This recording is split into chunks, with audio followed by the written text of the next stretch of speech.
Voilà, on va commencer à l'heure. On va tenir le challenge. Et donc, nous allons ouvrir cet après-midi avec le mot d'introduction de monsieur le directeur de Audencia.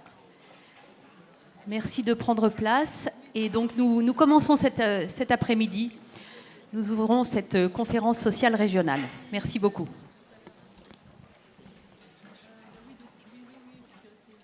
Bien, bonjour à toutes et à tous, mesdames et messieurs, chers invités. C'est avec grand plaisir que je vous accueille chez Audencia, au nom de tous les collaborateurs et des étudiants de l'école. On est très heureux de vous recevoir pour cette nouvelle édition de la Conférence sociale des Pays de la Loire.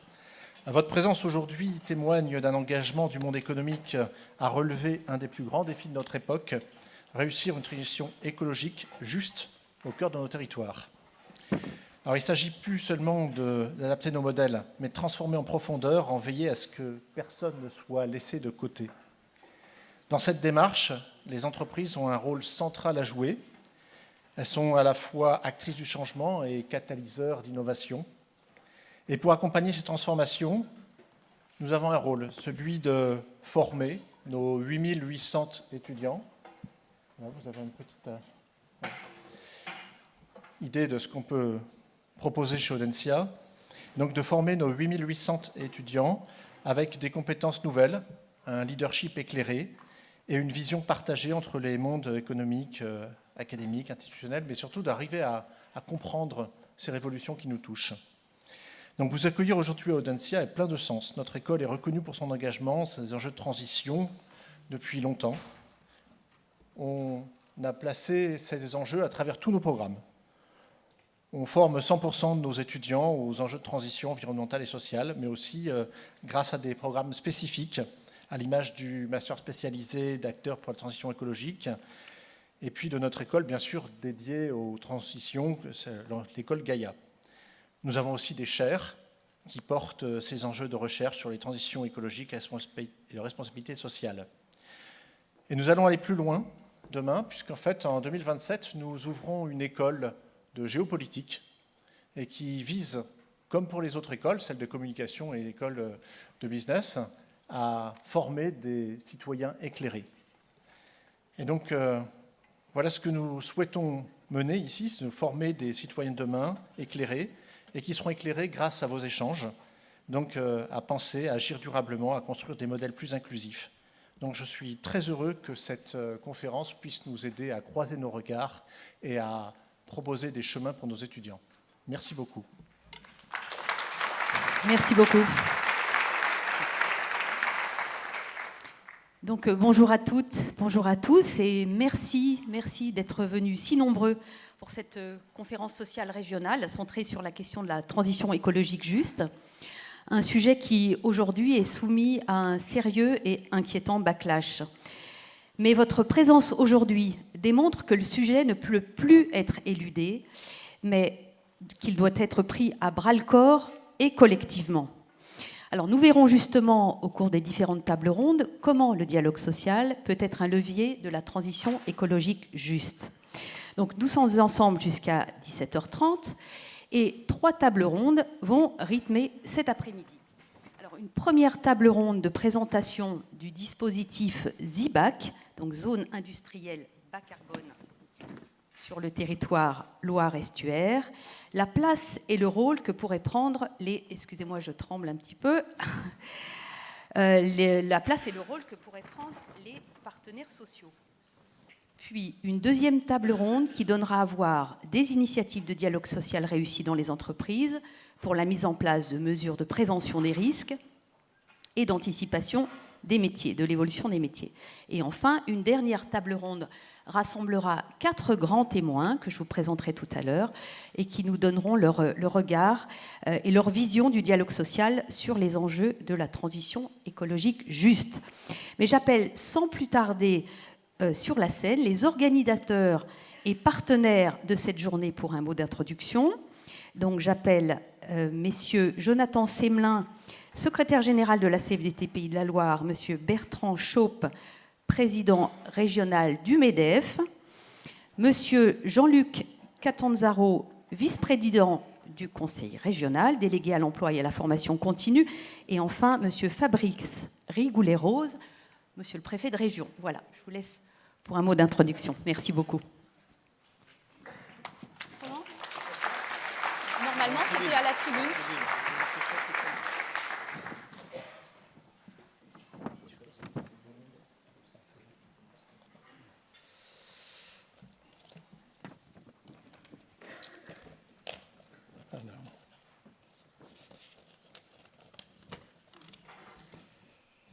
Alors, monsieur le préfet, monsieur le vice-président de la région, mesdames et messieurs les partenaires sociaux, mesdames et messieurs, chers amis, c'est avec un très grand plaisir aujourd'hui que je m'exprime au nom des organisations patronales membres de la conférence sociale régionale, à savoir la CPME, l'UDP, la FRSEA, l'UDES et le MEDEF que j'ai l'honneur de représenter. La conférence sociale régionale, portée par les partenaires sociaux, traduit une volonté commune, celle de renforcer le dialogue social à l'échelle du territoire. En Pays de la Loire, ce dialogue réunit les représentants, bien entendu, des salariés, des employeurs, mais aussi l'État et la région. Cette instance est née aux sorties de la crise sanitaire, dans un moment où les entreprises et les salariés devaient reprendre leurs activités dans des conditions inédites. Face à ce défi, il est apparu essentiel de recréer un lieu d'échange et de concertation pour accompagner la reprise, préparer les transformations à venir. Depuis, la conférence sociale régionale s'est imposée comme un lieu de réflexion et d'action autour des grands enjeux de transition économique, écologique, technologique, mais aussi démographique. Autant de mutations qui appellent des réponses construites collectivement dans un esprit de confiance et de responsabilité partagée. Pour cette nouvelle édition, les partenaires sociaux ont choisi une thématique forte, le dialogue social comme levier d'une transition écologique juste. Cette transition, nous la concevons comme un processus collectif qui doit concilier les contraintes climatiques, la justice sociale et la performance économique. Elle repose sur l'équité dans la répartition des efforts, sur l'accompagnement des personnes et des territoires les plus exposés, sur la requalification des compétences et sur le dialogue social comme levier pour transformer les contraintes climatiques en opportunités d'innovation, d'investissement et de création d'emplois durables.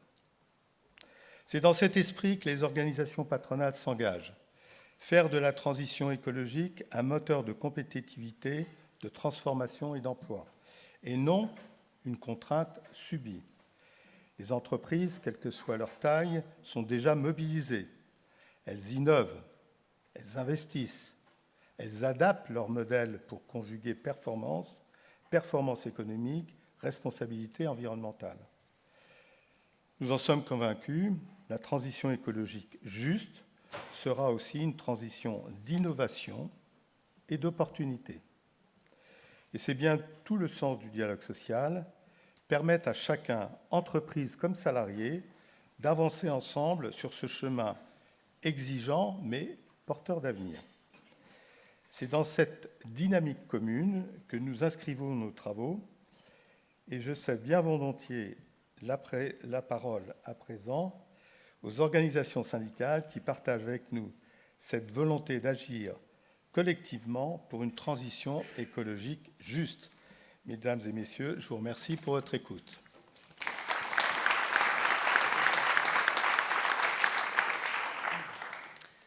Bonjour à toutes et tous. Donc c'est au nom des différentes organisations syndicales, membres de la conférence sociale, que je prends la parole. Pour la CGT, la CFE-CGC, la CFTC, l'UNSA et la CFDT que je représente. le dialogue social comme levier de réussite de la transition écologique juste, telle est la conviction partagée par l'ensemble des parties prenantes. La justice n'est pas un vain mot. Si nous sommes réunis, organisations syndicales et organisations patronales, États, régions, c'est que nous sommes convaincus qu'une transition écologique doit répondre à des impératifs de justice sociale en hiérarchisant les responsabilités, en répartissant équitablement les efforts et en aidant les plus vulnérables. Elle doit répondre aussi à un impératif démocratique. Pour être réaliste et effective, elle doit être anticipée et co-construite en articulant démocratie politique, sociale et participative. C'est cette exigence qui nous réunit aujourd'hui. Le monde du travail et de l'entreprise est directement concerné par les évolutions climatiques. Les travailleurs et les travailleuses que nous représentons ont des choses à dire sur ces évolutions et sur les orientations des entreprises pour parvenir à réduire l'impact environnemental de leurs activités. Parce qu'ils ont des propositions à faire, la transition écologique juste est un sujet de dialogue social et professionnel dans les entreprises comme dans les territoires. Mais ce dialogue reste embryonnaire. Embryonnaire parce que, parfois, les employeurs peuvent considérer que ça n'est pas l'affaire des salariés, mais aussi parce que, côté salariés, les représentants du personnel ne se sentent pas suffisamment légitimes pour porter le sujet et parce qu'il peut être perçu comme un sujet contraignant ou encore trop technique. Mais il s'agit bien de conditions de travail, d'emploi, d'évolution des métiers, de formation, et donc inscrire ce sujet à l'agenda social, c'est déjà agir pour une transition écologique juste. Et nous le démontrerons cet après-midi. Là où il existe, le dialogue produit des résultats pour la santé des salariés, pour leurs compétences et pour la compétitivité des entreprises. La COP régionale pose des moyens d'action concrets pour contribuer à l'effort national de réduction des gaz à effet de serre et à l'effort de préservation des ressources naturelles et de la biodiversité. Cette COP prévoit, je cite, de sensibiliser les décideurs, de renforcer la transparence et le dialogue au sein des entreprises, de systématiser les retours d'expérience, de renforcer l'attractivité des métiers en les adaptant aux enjeux de la transition écologique. La conférence sociale s'inscrit pleinement dans ce plan d'action. Parce qu'il ne s'agit pas d'un événement one-shot, pendant les 8 prochains mois, nous poursuivrons la réflexion autour de 3 groupes de travail, l'un axé sur les conditions de travail, un autre sur l'emploi et l'évolution des compétences, et un troisième autour du dialogue social territorial sur le bassin Loire-Estuaire en lien avec le dispositif ZIBAC qui vous sera présenté sur la première table ronde. Une collaboration donc qui s'inscrit dans le long terme et qui vise à renforcer les logiques de dialogue. Ça n'est un secret pour personne. Il existe des divergences entre organisations syndicales et patronales, au niveau national, au niveau régional et dans les entreprises, sur divers sujets, parce que nous représentons des intérêts différents, parfois contradictoires. Mais il y a aussi, et heureusement, des défis d'avenir qui nous rassemblent. L'impérieuse nécessité de la transition écologique juste en est un, et nous montrons qu'il est possible, par la concertation, d'aboutir à des résultats concrets au service de l'intérêt collectif. Juste avant de passer la parole à M. Catanzaro, laissez-moi simplement remercier Emmanuel qui a accepté d'animer aujourd'hui toute l'après-midi à cet événement. Encore merci à toi et à très vite.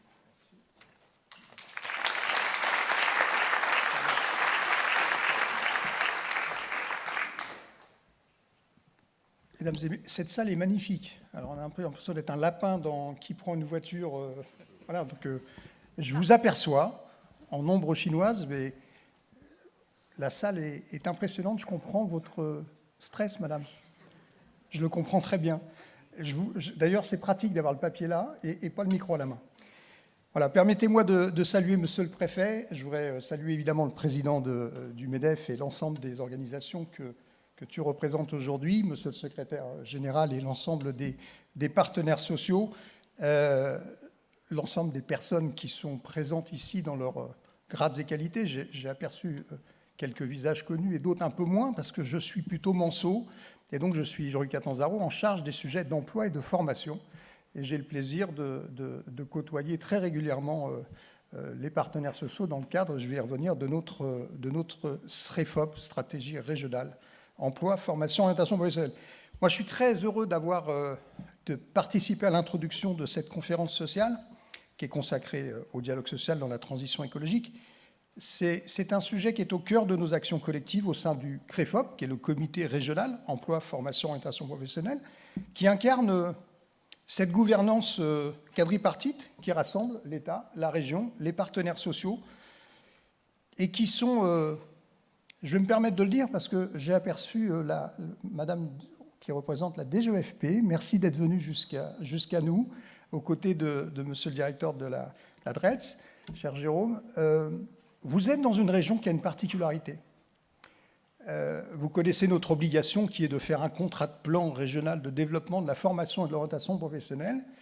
Et en bon ligérien, on a dit on va inscrire ça dans autre chose, dans lequel le E de emploi apparaît, parce qu'on n'est pas la région en charge simplement de la formation, j'ai déjà oublié mon texte, la formation et l'orientation professionnelle, mais aussi très intéressé par l'emploi, qui est la continuité. Et donc, en bonne intelligence avec l'État et la région et les partenaires sociaux, nous avons souhaité écrire une stratégie régionale emploi, le E revient, emploi, formation, orientation professionnelle, autour de deux grands axes. Le premier axe, ce sont les dialogues sectoriels avec les 11 secteurs d'activité, les dialogues sectoriels qui sont extrêmement importants. On en parlait à l'instant avec Éric Malo de la CFDT, avec qui on travaille beaucoup sur ces sujets-là, et avec le MEDEF, bien sûr. Et puis, une déclinaison dans chaque organisation, avec les branches professionnelles, dans chaque secteur d'activité, les 11 secteurs, les 11 OPCO, sur lesquels on travaille, et les portraits du secteur, et les sujets de formation, les sujets d'attractivité, d'orientation, je ne vais pas rentrer en détail. Et puis une déclinaison par territoire, également dans 18 territoires qu'on appelle les FOP, et qui aujourd'hui sont constitués autour, grâce à l'évolution de la loi pour le plein emploi, en comités locaux, avec l'ensemble de ces partenaires qui se retrouvent pour apporter des réponses, où on retourne l'entonnoir, si j'ose dire, des réponses qui sont parfaitement adaptées au territoire, métier par métier et activité par activité. Et donc on a élaboré cette stratégie 2018, si je ne dis pas de bêtises, 2022, et actuellement nous sommes sur celle qui est 2023-2028, qui est très ambitieuse et qui est vraiment le fruit d'un travail concerté, qui a pour objectif de soutenir le recrutement et le maintien dans l'emploi, on en parlait tout à l'heure tous les deux, de développer les compétences liées aux transitions économiques et écologiques et de travailler sur les transitions, les sujets aussi de vieillissement de la population, de gestion de seconde carrière, et renforcer la capacité dans chaque territoire à anticiper, accompagner ces mutations. Donc et je me permets de faire cette parenthèse, quand on regarde la situation nationale qui, pour le moins, on peut parler d'une certaine instabilité, je voudrais vraiment saluer très fortement cette capacité qu'on a en Pays de la Loire de travailler ensemble, de savoir même faire abstraction de nos différences que l'on peut avoir, parfois de sensibilité, en se penchant sur un seul intérêt, celui du territoire et des habitants du territoire. Et sincèrement, avec beaucoup d'émotion, je vous demande de vous applaudir tous parce que vous y participez activement.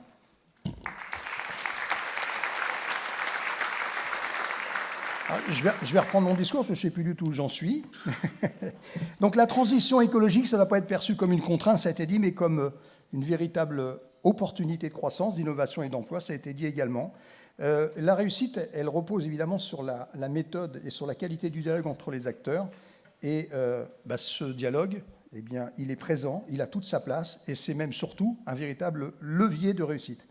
C'est précisément l'enjeu de cette conférence, démontrer comment le dialogue social à l'échelle de l'entreprise comme celle du territoire permet de réussir des parcours professionnels adaptés, des conditions de travail et d'organisation et les reconversions nécessaires qui vont être face à nous. Je soulignerai quand même que la région joue pleinement son rôle, je l'ai évoqué, au-delà du CREFOP. On anime évidemment, dans le cadre du CREFOP, on anime ces fameux 11 dialogues sectoriels qui permettent de travailler ces adaptations. Notre responsabilité collective est de faire en sorte que la transition ne soit pas seulement une crainte pour certains, mais une opportunité pour tous, une source qui ne soit absolument pas une source d'exclusion. Cela suppose d'avancer ensemble dans un esprit de collaboration. Notre ambition est très claire, que la transition écologique soit juste, partagée, bénéfique pour l'emploi, grâce à l'implication de chacun. Je souhaite à toutes, et puis alors, pardon de le dire, mais franchement, vous avez fait appel à une Dream Team. Je voudrais vraiment saluer et remercier les organisateurs de cette conférence. À travers eux, je pense principalement, c'est pas que je veuille m'exclure, ni l'État, mais les partenaires sociaux. Vous en êtes quand même à l'initiative. Vous avez fait un super boulot, vous et vos équipes. Et je crois qu'on peut également les applaudir. Merci pour.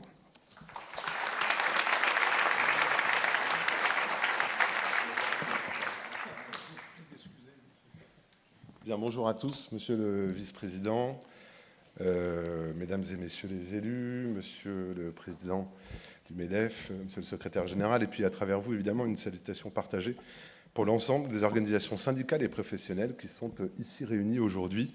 Je voudrais aussi saluer les grands témoins qui interviendront, je crois, en fin de journée. Évidemment, monsieur Berger, que j'ai eu l'occasion de saluer à l'instant, et puis vous m'y autoriserez une salutation particulière pour Christiane Lambert, avec laquelle nous avons eu un long compagnonnage sous des horizons différents. Merci aussi à Audencia de nous accueillir, ici évidemment, pour ce moment qui, je crois, est un moment important à plus d'un titre. D'abord, je voudrais vraiment saluer l'engagement des partenaires sociaux, ici en région Pays de la Loire, puisque cette conférence sociale s'inscrit dans un continuum qui est celui des travaux et de la réflexion qui a prévalu tout au long des travaux que nous avons conduits ensemble avec le Conseil régional, monsieur le vice-président, à l'occasion de la COP. Et c'est un des délivrables de la COP. Alors, je vais essayer de ne pas abuser de mots techno, mais c'est un moment important parce que, collectivement, on s'est dit que, suite à ces réflexions, suite aux travaux qui ont été menés dans le cadre de la COP régionale, il y a maintenant un peu plus d'1 an et demi, il était extrêmement important, voire impératif, de pouvoir les poursuivre sur le champ, justement, à la fois économique et du dialogue social, comme, j'allais dire, partie prenante de notre capacité collective à réussir l'ensemble de ces éléments de transition. Et je voudrais partager avec vous, peut-être, il ne faut pas être trop long, en plus ça me fait psychoter, parce qu'il y a un écran qui dit, avec un compte à rebours, donc il faut que je fasse attention. Partager juste quelques convictions avec vous. D'abord, une conviction très forte, vous l'avez mentionné tous les trois, et monsieur le président du Conseil régional, vous avez bien fait de le mentionner, il y a un ADN en Pays de la Loire. Cet ADN, c'est le quadripartisme, auquel le modeste représentant de l'État que je suis et tous les services qui sont avec moi au quotidien ici sont très attachés. Et ce quadripartisme, il va du CREFOP, vous l'avez dit, il a présidé à l'élaboration du schéma régional, du SREFOP, et j'allais dire, on est tous très collectivement attachés à ce que ce quadripartisme, il irrigue à la fois les filières et surtout les territoires, jusqu'aux commissions locales dans chacun des 5 départements. Et je crois que ce quadripartisme, c'est aussi ce qui nous permet de nous réunir ici aujourd'hui pour pouvoir poser un certain nombre d'éléments. Et c'est ma deuxième conviction. La transition écologique, elle s'impose. L'adaptation au changement climatique, elle s'impose. Mais quand on dit qu'elle s'impose, ça ne veut pas du tout dire, bien au contraire, que ça doit être vécu comme une contrainte, comme une charge qui s'impose à nos business, à nos modèles de développement, à nos territoires, à nos compétences et à l'ensemble des compétences humaines que les uns et les autres déploient au quotidien, soit dans la fonction publique, dans la production et dans le secteur privé. Donc, prendre en compte le fait que ça s'impose à nous parce qu'elle est devant nous ne veut surtout pas dire que c'est un mur qui est devant nous, impossible à franchir. Et je crois que notre rencontre d'aujourd'hui, qui fait suite déjà à plusieurs cercles de réflexion, montre bien ça. C'est-à-dire, oui, il faut prendre en compte cet impératif catégorique. Juste un chiffre, je ne vais pas vous abreuver de chiffres, évidemment. Mais la Banque de France considère que, toutes choses égales par ailleurs, si rien n'est fait en matière d'adaptation de notre modèle de développement économique et de notre modèle de production, à l'horizon 2050-2060, c'est l'équivalent de 5% du PIB. Donc c'est pour ça que je dis, ça nous oblige, ça nous impose de pouvoir travailler et de pouvoir réfléchir aux adaptations. Ça, c'est ma deuxième conviction. Et j'écoutais les uns et les autres, ce n'est pas une surprise évidemment, avec plaisir, en disant non, ce n'est pas une charge, non, ce n'est pas un obstacle, non, ce n'est pas quelque chose de négatif, au contraire, derrière. Et c'est l'intelligence collective, la réflexion, le travail que nous faisons qui va permettre justement d'utiliser, de trouver des leviers pour non seulement positiver les choses, mais être plus innovant, plus compétitif et mieux adapté à ces phénomènes d'adaptation et de changement climatique. Troisième conviction, et je ne veux pas être trop long, on a un enjeu collectif majeur. C'est-à-dire, c'est de ne pas raisonner simplement, chacun dans son champ de compétences, chacun avec sa légitimité, mais à un moment donné, de trouver les voies et moyens de participer d'une réflexion collective, parce qu'il y a un enjeu d'appropriation par tous les acteurs du dialogue social, il y a un enjeu d'anticipation, y compris de choses qui ne sont pas forcément immédiatement lisibles ou visibles. Il y a un enjeu aussi de compétitivité. Il y a un enjeu, évidemment, d'adaptation, de compétences, de formation continue, d'adaptation de l'outil de travail et il y a un enjeu de conditions de travail. On l'a vu hier, j'étais avec la fédération, avant-hier, la fédération des travaux publics régionale. C'est sûr qu'en période de canicule, il y a un vrai enjeu d'accompagner les conditions de travail des salariés qui sont employés par ces entreprises, au risque que les chantiers sinon s'arrêtent et au risque en fait de bousculer toute la manière dont on peut concevoir le développement économique et la vie des entreprises. Donc c'est ma troisième conviction, ces différents enjeux-là d'appropriation, d'anticipation, de compréhension et j'allais dire de formation, de compétences, ça doit passer par le dialogue social, puisque ça doit permettre de poser des diagnostics partagés et surtout de trouver des solutions qui soient compatibles et convergentes, justement dans le cadre de ce dialogue social, qui lui est un impératif catégorique, si j'ose dire, au sens ancien du terme. Ma quatrième conviction, c'est que, et c'est ça aussi que je trouve très, très positif dans l'engagement que vous avez eu les uns et les autres, les partenaires sociaux, pour porter cette conférence, c'est qu'en fait, on change un peu de logiciel. Il ne s'agit pas simplement de dire « oulala, c'est compliqué »,« oulala, c'est difficile »,« oulala, ça va être très, très compliqué ». Oui, il faut poser des diagnostics, sans tabou, sereinement, mais c'est surtout dire c'est quoi les solutions. Et qu'est-ce qu'on peut actionner comme levier pour que l'ensemble des partenaires sociaux puissent se retrouver dans des solutions à mettre en œuvre. Alors, ce n'est pas forcément des solutions qui sont décrétées et qui tombent comme ça. Et non, je crois beaucoup, et c'est tout l'enjeu des travaux de cet après-midi, c'est des solutions qui doivent être adaptées, différenciées selon les territoires, selon les filières, selon les enjeux locaux. Et c'est aussi tout le sens, je crois, de ce dialogue social qu'on veut le plus intense possible, mais qui capillarise, qui se décline à tous les échelles du territoire et au sein de chaque entreprise. C'est à la fois un enjeu macro, c'est aussi un enjeu micro à l'échelle de chaque entreprise ou de chaque exploitation. Et c'est, je crois, la seule façon de pouvoir progresser, aller vite, faire mieux, collectivement, dans le respect, évidemment, des compétences des uns et des autres. Donc je vous souhaite un très bon après-midi de travail, avec un point particulier aussi, sur lequel je me permettrai de conclure. C'est tout, je crois que c'est vous, M. Semelin, qui l'avez dit, c'est tout sauf un one-shot. Si c'est un one-shot, c'est déjà un constat d'échec dès le départ. C'est tout sauf un one-shot, c'est-à-dire qu'en fait, il y a des délivrables attendus, pas un gros mot, les délivrables, il y a des solutions à imaginer, il y a des bonnes pratiques à partager, c'est notamment le sens de la première table ronde, c'est aussi le sens, par exemple, d'un projet qui a été mis en œuvre, soutenu par l'État, je tiens à le dire quand même, parce qu'il faut aussi de temps en temps qu'on salue l'action de l'État, mené par la CFDT, Agri-Agro, en particulier sur l'évolution des entreprises agroalimentaires du fait de cette adaptation au changement climatique, et de ce lien à corréler encore davantage entre la production agricole et les industries de transformation. Bref, c'est tout sauf un one-shot. Et donc, très bon après-midi de travail et surtout rendez-vous au mois de juin 2026 pour la production des délivrables. Merci à tous. Merci beaucoup. Merci beaucoup pour ces mots d'introduction qui posent à la fois le cadre, qui montrent que la volonté est là. Donc on va passer aux travaux pratiques. Donc je vais appeler sur scène donc Monsieur Romain Lavielle, le directeur régional de l'ADEME. Voilà. Amaury Mazon pour l'entreprise Natran, donc délégué territorial Centre-Atlantique de Natran, et Béatrice Priou, représentante de la communauté d'agglomération de Saint-Nazaire. Bonjour. Je vous en prie, installez-vous.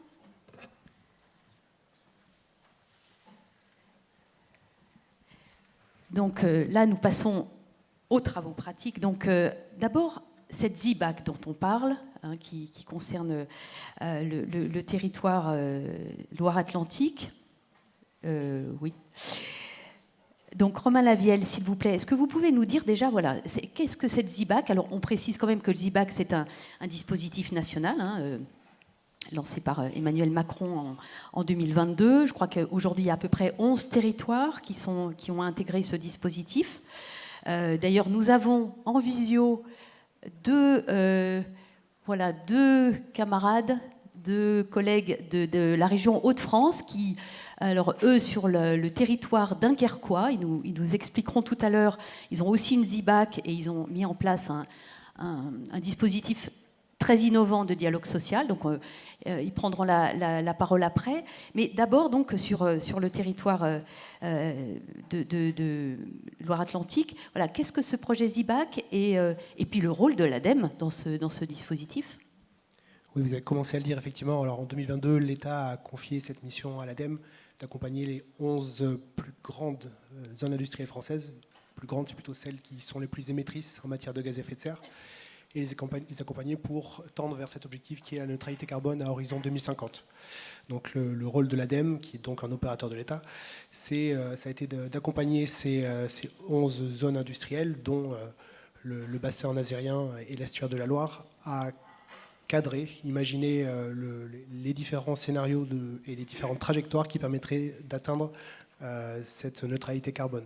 Alors pour cela, on a lancé un appel à projet qui s'appelle ZIBAC pour Zone industrielle bas carbone et qui avait 2 objectifs. Le premier, c'était de réunir les principales parties prenantes au sein d'une gouvernance commune. Donc c'est ce qui a été fait sur le bassin nazérien avec la constitution d'une association qui s'appelle ADEL, pour Association de décarbonation Loire-Estuaire, et qui a permis de réunir l'agglo de Saint-Nazaire, la communauté de communes Estuaire et Sillon, le grand port maritime Nantes-Saint-Nazaire, les principaux industriels de l'estuaire de la Loire et la région qui a rejoint également ce consortium pour, je l'ai dit, créer un consortium à même de prendre les décisions structurantes pour le territoire à l'avenir. Le deuxième grand objectif, c'est donc de construire des trajectoires pour permettre aux décideurs politiques et à l'État de prendre les décisions opportunes pour encourager et accélérer ces grands leviers, actionner ces grands leviers de transition énergétique. Et pour cela, l'État a injecté 3,3 millions d'euros pour soutenir des études technico-économiques permettant de fouiller ces différents scénarios. D'accord, donc aujourd'hui on en est au niveau des études. Alors, quels sont les projets envisagés sur le territoire? Parce qu'il y en a à plusieurs endroits. Oui, alors l'estuaire de la Loire, c'est un territoire un peu particulier. Il y a à peu près 10% de l'énergie primaire de la France qui transite par ce grand port. Donc le grand objectif, c'est de faire de ce port par lequel transitent des énergies fossiles un port par lequel transitent des énergies renouvelables. Voilà, ce territoire ayant pour ambition de conserver, je crois que vous pourrez l'exprimer mieux que moi, de conserver son ADN et cet objectif. Donc les différents leviers qui vont être fouillés, c'est par exemple la construction d'un réseau de chaleur qui est déjà en cours à Saint-Nazaire, un grand projet qui s'appelle GoCO2 qui permet de capter, transporter et enfouir le dioxyde de carbone capté aux sorties de grandes usines de la région. Ça peut être également le déploiement d'un écosystème hydrogène ou encore l'électrification des usages des industriels. D'accord. Et donc aujourd'hui, on en est où très exactement ? La plupart de ces grands projets sont à l'état d'étude, vous l'avez évoqué. Il y en a certains qui commencent également à voir le jour. Je parlais du réseau de chaleur en préambule, donc les travaux par anticipation ont déjà commencé. Donc l'objectif de ce grand projet, je l'ai dit, ça a été de se constituer en gouvernance. Ça, c'est un premier acquis, une première victoire.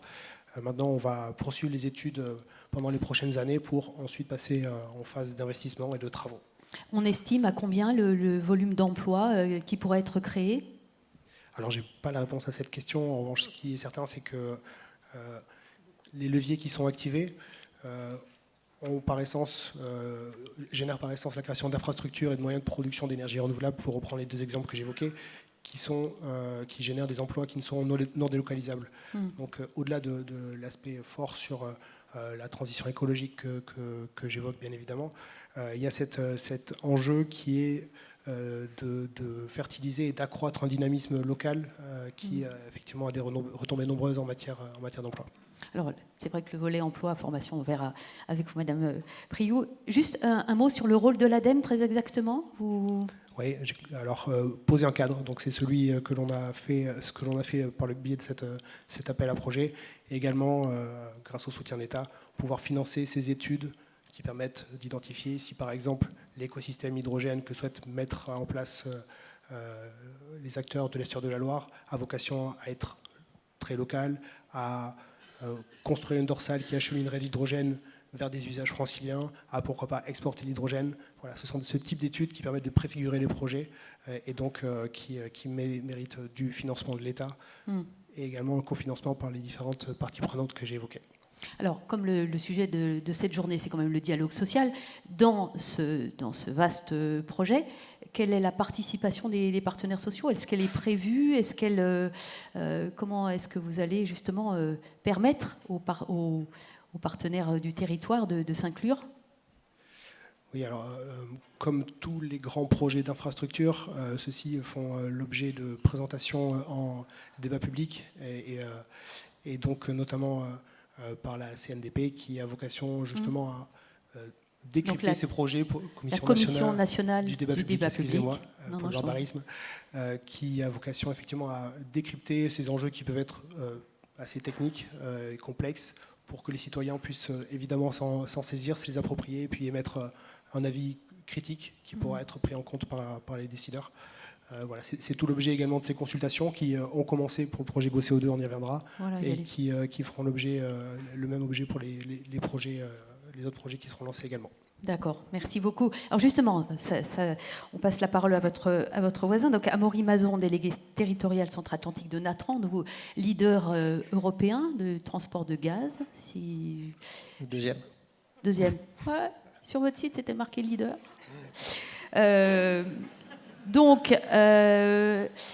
Alors vous portez le projet GoCO2. Alors qu'est-ce que c'est? Où vous en êtes? Comment tout ça va s'inscrire dans ce projet de territoire?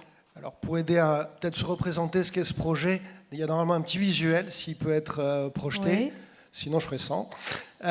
Projet GoCO2, il est justement dans la typicité qu'a évoqué Romain, du grand port de Nantes-Saint-Nazaire, qui est un hub énergétique, un hub d'énergie fossile aujourd'hui et qui doit devenir un hub de décarbonation. Le projet GoCO2, alors en soi, il a besoin de dialogue parce que ce n'est pas tout de suite le projet qui vend du rêve. On a des grands émetteurs de CO2, parmi les 50 plus grands émetteurs de CO2 en France, des industriels, ce sont des cimentiers ou des fabricants de chaux, qui dans leur process ont forcément du CO2, quelle que soit l'énergie qu'ils utilisent pour chauffer la matière, ils auront du CO2. Et ils se sont associés, c'est-à-dire que deux des principaux concurrents du ciment en France se sont associés pour imaginer une infrastructure commune et nous ont sollicité pour y répondre. C'est un premier élément d'enjeu de dialogue. C'est ce qui, voilà, dans la salle, ça m'a marqué, cet élément-là. Donc c'est un projet où un cimentier en Mayenne, Lafarge, un cimentier dans les Deux-Sèvres, Heidelberg Materials, c'est Calcia historiquement. Donc ces deux sites-là font chacun 1 million de tonnes de CO2. 2 millions de tonnes, c'est quasiment 10% des émissions de la région. C'est deux sites industriels. Donc ils ont ces volumes de CO2 devant eux et ils ont besoin de pouvoir s'en débarrasser parce que sinon c'est des taxes et c'est dans le prix du ciment demain et à terme, ils n'auront plus de capacité à être compétitifs. Ou alors on l'importera. C'est peut-être pas le choix. Donc on a un enjeu de souveraineté. Donc ils ont cet enjeu et le projet GoCO2, c'est finalement ces émetteurs ont des gros volumes de CO2 à transporter, c'est trop de camions, c'est trop de trains, les volumes en jeu sont trop importants, et donc on va utiliser ce qu'on sait faire, une canalisation pour transporter du gaz en grand volume, le transporter jusqu'au grand port de Saint-Nazaire, où on a un terminal méthanier aujourd'hui qui a du froid, et avec du froid on peut liquéfier, donc on peut prendre du gaz sous forme gazeuse et le liquéfier pour pouvoir aller le transporter et le stocker. Le stockage, c'est bien la solution pour ce type d'industrie, c'est pas la panacée, c'est la solution de dernier recours, mais c'est une solution pour ce projet. Et donc c'est un projet massif, j'ai parlé de 2,2 millions de tonnes de CO2, 2,5 milliards d'euros d'investissement global pour l'ensemble des acteurs. Alors si je prends le rapport Kiné, en 2030, 2,2 millions de tonnes de CO2, c'est 550 millions d'euros de coûts d'inaction climatique chaque année. Donc vous, votre idée, c'est de construire, vous parliez de canalisation, des pipelines, entre les sites émetteurs, c'est ça, les ramener au port, alors les envoyer où? Alors l'horizon c'est 2031. Oui, déjà. Donc oui. C'est quasiment tout de suite. C'est 375 km de canalisation et des formes de dialogue très différentes. Là où on a les sites industriels en place, on est finalement dans le dialogue de l'industriel avec son territoire et l'évolution du site et la pérennité du site et le maintien de l'emploi. Lorsqu'on est sur le grand port, on est sur le développement des infrastructures qui permettent son développement et le fait qu'il soit décarboné à horizon 2050. Mais tous les territoires qu'on va traverser, qui sont entre les 3 intercommunalités qui ont des émetteurs, celle qui aura le terminal. Et il y en a une vingtaine. Eux, ils n'ont rien demandé. On va les traverser et on a besoin d'avoir le dialogue le plus large possible, le plus riche possible avec l'ensemble des acteurs pour qu'ils comprennent en quoi ils ont leur part à jouer dans un projet de décarbonation de ce type-là. Et c'est là où Romain a évoqué la Commission nationale du débat public. On est rentré depuis fin septembre dans une concertation préalable du débat public et donc je vous remercie de me donner l'occasion de vous parler du projet maintenant. Et donc je vous inviterai à aller sur le site internet de la concertation pour offrir à tout un chacun l'occasion de découvrir ce projet, de faire ses observations, ses remarques. Alors quand je dis tout un chacun, c'est tout le monde. Opérateur d'infrastructure, on a l'habitude de dialoguer, mais dialoguer avec les maires, les agriculteurs, de façon... Là, on va toucher tout le monde de la même manière, au même moment, pour que chacun puisse s'approprier, se faire une idée, émettre un avis, qu'on puisse nous intégrer dans le projet. C'est vraiment des éléments qui sont importants aujourd'hui, on est au cœur du sujet. Les fameux cahiers d'acteurs, alors c'est ça. Alors, les fameux cahiers d'acteurs, c'est important que vous le disiez. Les 2 premiers cahiers d'acteurs, syndicat CGT du Grand Port et le Césaire et la CFDT. Donc aujourd'hui, quand on parle de dialogue social, les premiers acteurs à poser le sujet, à émettre un avis, ce sont les salariés concernés par ce projet de décarbonation. D'accord. Et après, vous avez une instance où vous allez prendre en compte, tenir compte de ces avis, j'imagine, parce que... Alors oui. Alors la particularité de cette consultation, c'est qu'on l'a fait à plusieurs maîtres d'ouvrage en même temps. Parce que pas toujours évident de se caler là tout de suite pour dire allez, comment on va aller voir le public tous ensemble. Mais effectivement, on va avoir un travail. Donc un rapport va être fait par les garants de la CNDP sur l'ensemble des réunions publiques et des temps qui sont proposés. Il y a une 40aine d'événements dans les 3 mois qui viennent, où je connais à peu près mon agenda. Et suite à ça, les garants vont faire des recommandations. On va y répondre et ce rapport sera proposé. Et ensuite, on va rentrer dans une logique de dialogue continu. Parce qu'en fait, c'est que le début, du sujet. Quand on parle des canalisations, aujourd'hui, on présente une grande aire d'études avec un grand triangle jaune qui fait une bonne partie de la région parce qu'on ne sait pas encore où on va passer. L'objectif, c'est que dans 2 ans et demi, on sache quel tracé on va déposer pour autorisation auprès de l'administration. Donc, on est en fait au début du dialogue. Et tout l'enjeu, c'est de faire comprendre qu'on est au début du dialogue, que le sujet n'est pas fini. Et comme les gens ont l'habitude d'être concertés au moment de l'enquête publique, quand tout est calé, finalement, on a déjà une première phase de pédagogie pour expliquer que si, on est bien là pour dialoguer. Juste un petit détail, parce que vous utilisez le mot canalisation, c'est un peu des pipelines. C'est gros comment Non, parce que en termes de citoyens, si je dois si j'étais habitante de la région, si on parle d'une canalisation ou d'un pipeline, je pense que je ne prends pas le sujet pareil. C'est gros comment? Un pipeline, c'est genre normalement pour l'industrie pétrolière. Donc on parle d'une canalisation parce que ça peut être un gazoduc, un hydrogénoduc, un gazoduc, etc. Donc on dit canalisation qui est le terme générique. Ouais. Une canalisation, alors ça dépend qui pose quoi. Là, quand on parle de GoCO2, c'est un ouvrage qui va faire un diamètre de 700 mm. Donc c'est un gros rond quand même. Mais c'est surtout, par exemple, quand on va faire les travaux, ça va être une piste de travail de plusieurs dizaines de mètres. L'impact des travaux est important. Je dis piste de travail parce qu'on ne va pas travailler sous la route. Et ça veut dire que tout notre travail de concertation, il est de trouver l'accord et les modes de fonctionnement pour aller impacter, et j'utilise volontairement le terme impact parce que ce n'est pas neutre, pour aller impacter les territoires et les agriculteurs, parce qu'en général on passe dans leurs champs, et donc de voir comment vont se passer ces travaux, comment on va s'organiser par rapport à leurs activités, comment ils seront indemnisés pour les cultures qu'ils ne pourront pas avoir, et comment on va suivre dans la durée pour être sûr qu'ils puissent reprendre leur activité normale, parce qu'une fois que la canalisation, elle est posée, je garde mon terme canalisation, je l'aime bien, elle sera sous le sol et pourront reprendre leur activité. Ok, merci. Donc, à suivre. Pardon, le temps... Le temps file, pardon. Béatrice Priou, représentante donc de la communauté d'agglomération de Saint-Nazaire. Alors, vous avez conduit des études d'anticipation sur comment tout ça va se traduire en emploi, en compétences. Est-ce que vous pouvez nous dire un peu quels sont les résultats de ces études prospectives? Et puis, comment cette ZIBAC va impacter votre territoire? Bonjour à toutes et tous. Alors ZIBAC, ça part de Cordemais en passant bien sûr par Donge, mais aussi arrive à Saint-Nazaire. Donc moi je suis là pour représenter le territoire de Saint-Nazaire agglomération, c'est 10 communes. Ces 10 communes-là ont souhaité, au-delà de ZIBAC et de ces grands projets qui ont été présentés à l'instant, s'engager aussi sur l'anticipation. Monsieur le préfet l'a dit tout à l'heure, il s'agit d'anticiper. Saint-Nazaire et son agglomération a vécu des moments difficiles. C'est un territoire résilient qui l'a montré de plusieurs manières. Et on s'est dit que ces grands projets ZIBAC, c'est bien sûr de l'emploi, c'est de l'attractivité, mais au-delà de l'attractivité, on emploie aussi ce mot-là de plus en plus, c'est l'hospitalité, c'est-à-dire que ça ne peut se faire que si on est prêt à accueillir, à accompagner les habitants d'un territoire.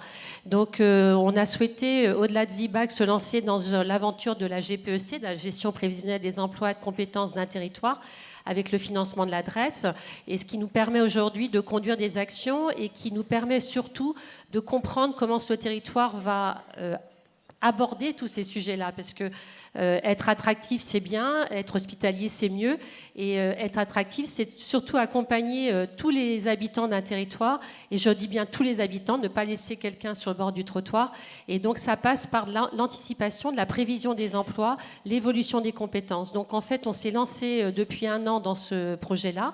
On est accompagné par le Fonds de transition juste, donc on a bien le mot transition dans ce projet, et on a réuni un certain nombre de partenaires, les partenaires institutionnels, les entreprises, les partenaires de l'emploi et de la formation. Je sais qu'il y en a dans la salle, parce qu'en fait, il est nécessaire de le faire ensemble pour réussir ce challenge. Alors Saint-Nazaire agglomération, c'est 1600 habitants de plus de 2019 à 2021, c'est 4% des emplois qui sont des emplois industriels. Donc on voit bien qu'on a une coloration particulière et qu'il nous faut anticiper au maximum pour réussir les 5000 emplois à venir. Moi j'ai le chiffre en tête, je me permets de le rajouter.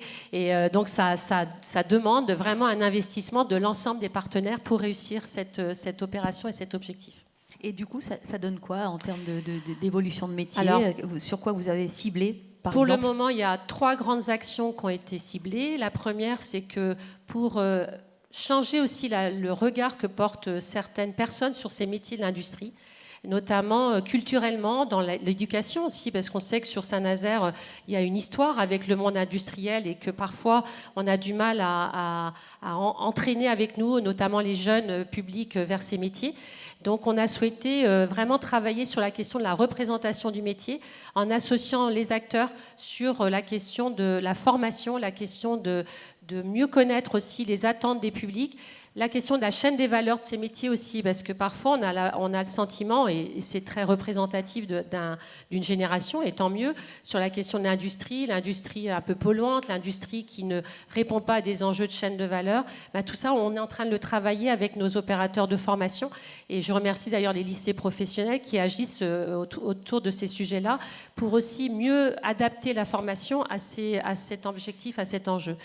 On a aussi réuni les partenaires de l'orientation. Excusez-moi, j'arrive de Saint-Nazaire, il y a eu de la tempête. On a réuni aussi les partenaires de l'orientation, puisque l'orientation, c'est le premier entrée. On a un salon trajectoire de l'orientation qui nous permet de faire découvrir des métiers, des premiers gestes professionnels à nos publics. C'est 10 000 personnes qui franchissent les portes de ce salon. Mais au-delà de ça, c'est tous les acteurs, je pense aux missions locales, à France Travail, qui sont aussi des opérateurs qui sont le premier guichet d'accueil des publics, qui demain vont intégrer les formations, et comment ils sont aussi adaptés, mieux formés, mieux outillés pour répondre à ces enjeux de l'orientation. Et puis la troisième action qu'on est en train de mener, c'est de former les formateurs. En fait, les formateurs vont être aussi dans l'obligation de s'adapter, d'adapter leur module de formation, de s'adapter à ces nouveaux métiers, les métiers de l'éolien, les métiers de l'ingénierie, les métiers de l'hydrogène.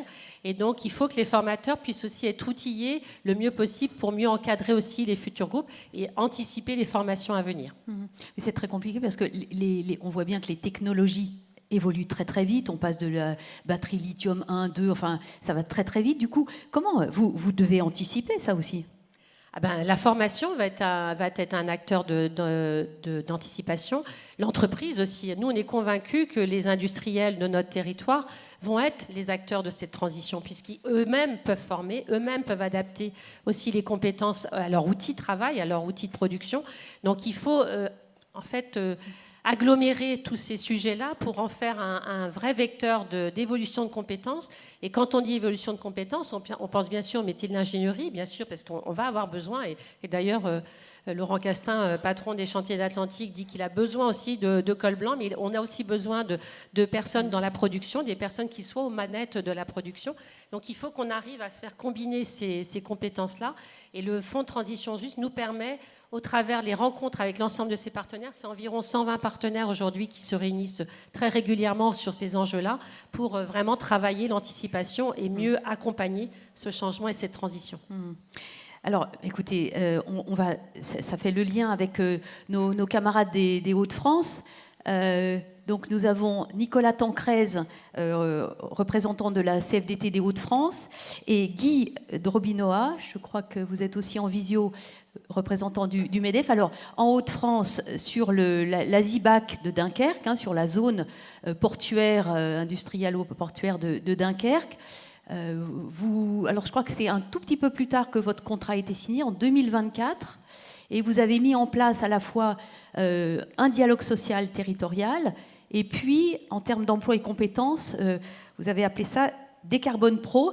Est-ce que, Nicolas, vous pouvez nous expliquer alors, je ne vois pas votre collègue, ou alors c'est moi qui n'ai pas mes lunettes. Non, c'est moi qui n'ai pas mes lunettes, pardon. Nicolas, peut-être vous... Alors, bonjour à toutes et tous. Donc, moi, c'est Nicolas Tancrèze. Donc, je suis le trésorier de la CFDT des Hauts-de-France. Et effectivement, comme vous le soulignez, Emmanuel, sur le territoire dunkerquois, il y a un enjeu industriel important, innovant, qui, à horizon 2040, va produire 30 000 nouveaux emplois pour le territoire. Et donc, l'acteur économique et syndical qu'est la CFDT et plus largement les organisations syndicales ont des choses à dire et un accompagnement à faire auprès de l'ensemble des acteurs pour que les questions d'aménagement du territoire, de santé, de logement, de travail et d'emploi, de formation et des mobilités soient des coches et des faisceaux et vecteurs de réussite pour la transition juste et écologique que nous voulons demain pour le territoire. À noter quand même que le territoire dunkerquois, c'est 1/5 des émissions de CO2. C'est vous dire l'enjeu qui est prégnant pour nous.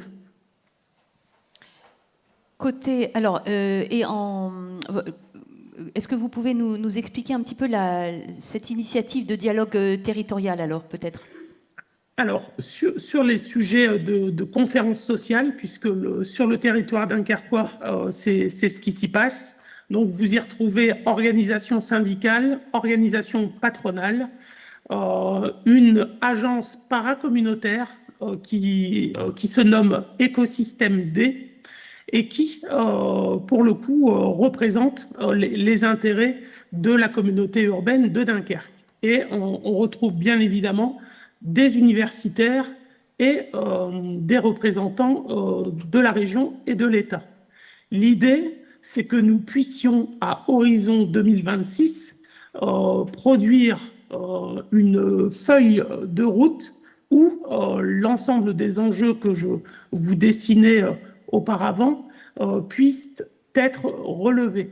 C'est-à-dire que nous sommes, depuis octobre 2024, amenés à travailler au travers de commissions thématiques qui traitent les sujets d'aménagement du territoire, de santé, de logement, de formation et de mobilité, à faire des propositions.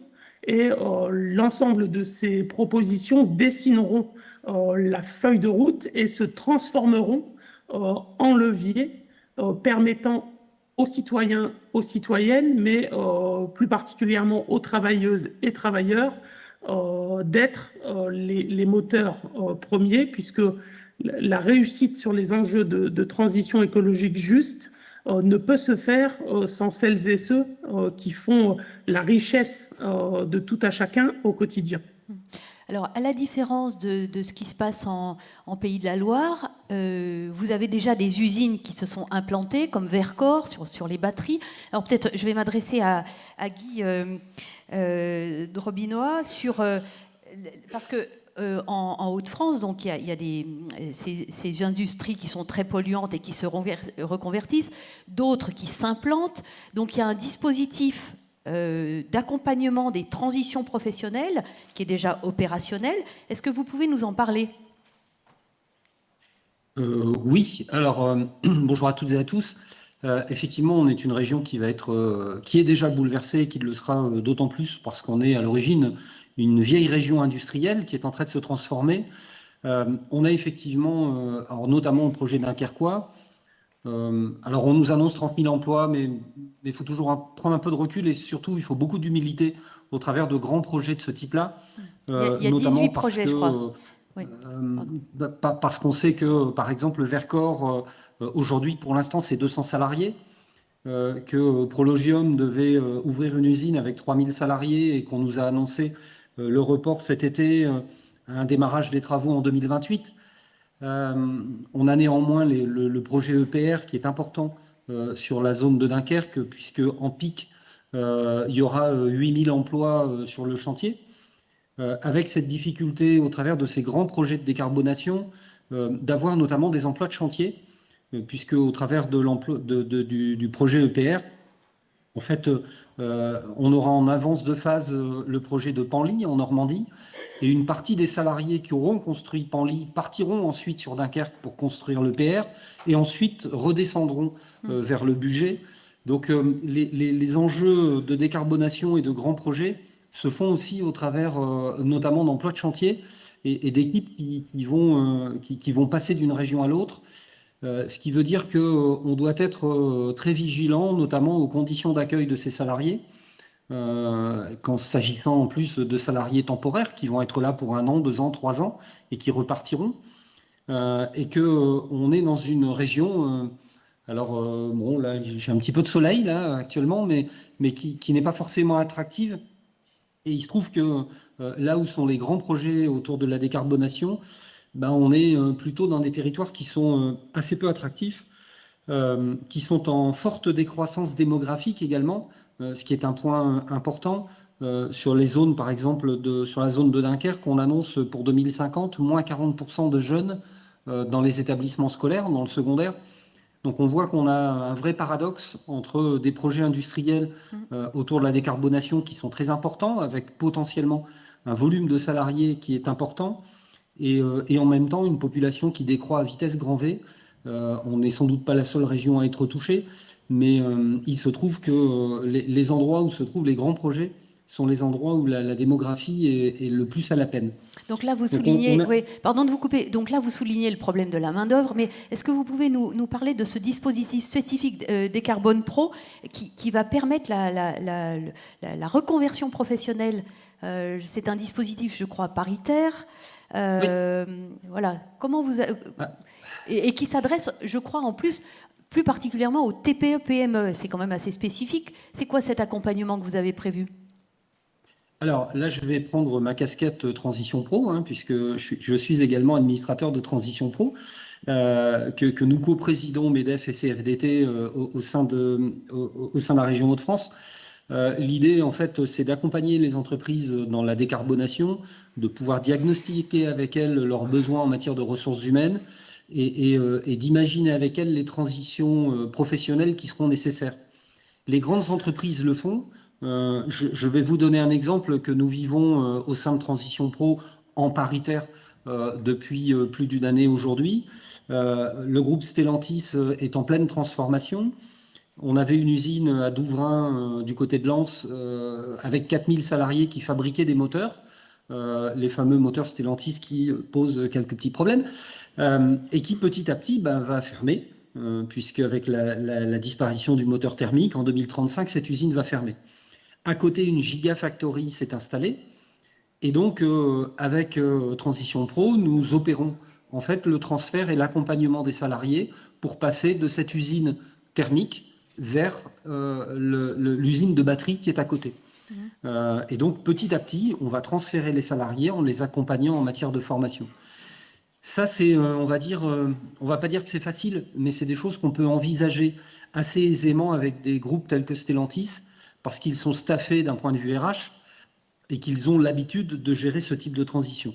Maintenant, au travers de Décarbone Pro, ce que l'on vise, c'est plutôt la PME et les TPE, puisqu'elles n'ont pas forcément d'équipe RH qui soit staffée, qu'elles sont sans doute et quand même assez souvent sur des activités historiques, et que ces transformations vont les chambouler de manière importante et qu'elles ont besoin d'être accompagnées. Donc le sujet, c'est pas seulement d'accompagner en matière de formation, mais c'est globalement d'accompagner l'entreprise dans la définition de sa stratégie de transition, de décarbonation, mais aussi de pouvoir avec elle mettre en place tous les dispositifs nécessaires pour que cette transition soit la plus facile et la moins douloureuse possible. Et ça, donc, vous le faites paritairement, je crois, donc MEDEF, CFDT. Voilà. Alors, avec toutes les organisations, qu'elles soient patronales ou syndicales, puisque c'est au sein de Transition Pro que nous opérons ce projet. C'est ça, donc c'est OK. Mais écoutez, merci beaucoup pour ce témoignage, parce que ça donne aussi du relief à ce qu'on vit ici en Pays de la Loire, ça donne aussi un éclairage sur une autre ZIBAC, donc merci beaucoup à tous les deux. Éric Malo et Manon Nicolas, vous êtes dans la scène, mais si vous voulez...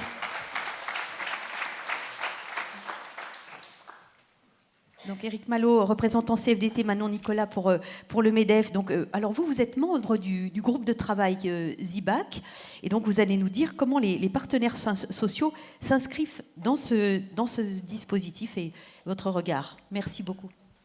Donc effectivement, on est modestement co-animateur du chantier qu'on a voulu sur le dialogue social plutôt territorial. Les projets industriels inscrits sous le vocable Loire-Estérieur décarbonation ont été pensés par des industriels. Ils sont très complexes, on les a découverts petit à petit, nombreux. Il est fort à parier que dans cette salle, certains les découvrent, d'autres, à travers des échanges que nous avons eus au Césaire ou dans le groupe de travail de la conférence sociale, ont un temps d'avance. Ils suscitent pour l'heure plus de questions que de réponses, qu'on peut résumer en quelques tensions. Ces projets sont-ils une réponse indispensable, quoique très coûteuse, à la décarbonation de l'industrie ou une tentative de repousser à plus tard l'énorme effort de sobriété?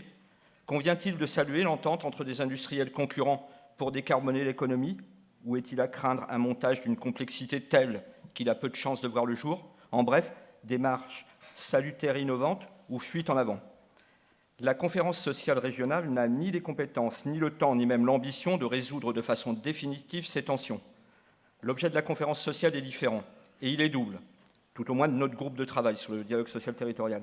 De donner à voir régionalement des enjeux mal connus, bref, de comprendre, de progresser ensemble, nous avons commencé à le faire, mais aussi de réfléchir à la mise en place pérenne d'un dialogue au niveau du bassin de l'estuaire, qui réunirait les industriels, les collectivités, l'État et les acteurs syndicaux et patronaux. Et c'est pour ça que le témoignage de Dunkerque est très intéressant. Il s'agirait d'en faire un outil d'action transversale pour cerner les problèmes qui se poseront et de trouver des solutions. Je dirais que si les projets se développent, ce dialogue participera à l'acceptabilité de leur déploiement. Et même si ce n'est pas le cas pour tous les projets, le dialogue sera indispensable pour participer à l'indispensable adaptation du territoire à des effets climatiques qui, de toute façon, auront lieu. Car le territoire de l'estuaire ne sera pas épargné, il est même plus exposé que d'autres à de nombreux aléas. Le XXIe siècle sera, on le voit bien, un siècle d'aléas, ça va tanguer. Le dialogue est, si vous me le permettez, cette expression carbonée, l'essence de la coopération qui est la caractéristique de la réussite des Pays de la Loire. Le dialogue social territorial, en faisant partager au maximum de travailleurs les enjeux écologiques qui sont devant nous, est incontournable pour s'adapter. Nous ne partons pas de rien, en particulier sur deux aspects. La problématique des compétences avec l'intéressant travail présenté à l'instant par Saint-Nazaire-Aglo. La problématique du logement aussi, il en a été moins question, mais quand on accueille ou quand on prévoit d'accueillir 5000 salariés en plus sur un territoire, ça n'est pas rien. Il y a eu une enquête avec un organisme paritaire qui s'appelle Action Logement et sur lequel on pourra s'appuyer. Et puis, évidemment, nous poursuivrons nos travaux sur d'autres sujets jusqu'en juin sur les deux pistes. Donc, meilleure connaissance des projets et esquisse d'un dialogue social territorial. Et je passe la parole à Manon Nicolas pour compléter au nom des organisations patronales.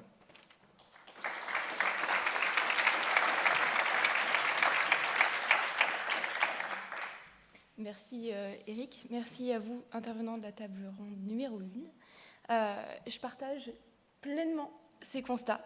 Il est vrai que les projets issus du dispositif ZIBAC sont ambitieux, complexes et techniques au point même d'échapper à une compréhension immédiate de tous.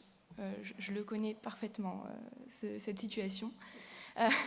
Sur les projets EOL ou Take Care, les acteurs économiques ont pu réaliser des contributions par le biais de différents cahiers d'acteurs en s'appuyant sur des expertises économiques, industrielles et environnementales.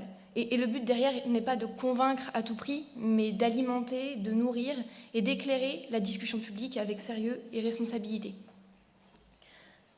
Sur GoCO2, dont le projet est actuellement en cours, il en sera de même, je peux vous le garantir. Les projets dont on a parlé, ce ne sont pas des simples études posées sur la table, c'est bien plus que ça, ce sont de véritables leviers de transformation des outils industriels, de transformation des usages et de consolidation de filières. Alors leur coût est réel, certes, mais leur absence aurait un coût encore plus significatif, que ce soit en emploi, on parle de 5000 emplois quand même, en attractivité et en résilience énergétique. Et je rajouterais que je dirais qu'il est sain, voire même nécessaire, que ces projets fassent débat. Et ce qui nous importe en tant qu'organisation patronale, c'est que les entreprises ne soient pas considérées comme de simples opérateurs techniques, mais comme de véritables partenaires de la transition, pleinement impliqués dans l'adaptation des compétences, des besoins en formation, de la structuration de chaînes de sous-traitance et des innovations technologiques. Nous croyons également à un dialogue social de qualité sur le territoire, mais pour qu'il soit utile, il faut qu'il reste centré sur l'anticipation. Quel métier de demain? Quelle qualification? Quelle articulation entre les grands donneurs d'ordre, les PME, les acteurs de l'emploi, de la formation, du logement? C'est là que se joue l'essentiel. Donc nous remercions les présentations qui ont pu être faites par l'ADEME, par Natran, et nous saluons la démarche de GPECT entreprise par Saint-Nazaire Aglo. Ensemble, ils forment un socle concret pour ce futur dialogue social territorial, à condition qu'il reste pragmatique, lisible et ouvert. Je vais terminer là-dessus. Merci beaucoup. Merci.